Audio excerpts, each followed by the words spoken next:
आणि शेवटी सध्याचं सरकार पडलेलं आहे आणि मुंगेरीलाल यांना पुढचं सरकार बनवण्यासाठी आमंत्रित करण्यात आलेलं आहे. अरे वा, त्यांचं सरकार पडलं, आता माझं सरकार येणार आणि मी पंतप्रधान होणार.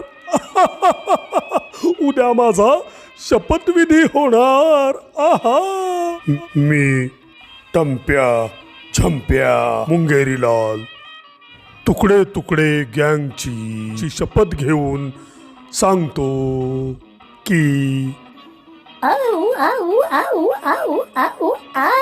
अरे वा, पाऊस आला. माझ्या शपथविधीला पाऊस आला. वा वा वा वा, देवाची कृपाच माझ्या. वा, आहो, पाऊस नाही म्हटलं, मी पाणी टाकले, पाणी तुमच्या तोंडावर. उठा आता स्वप्नातनं जागे. म्हणजे फक्त स्वप्न.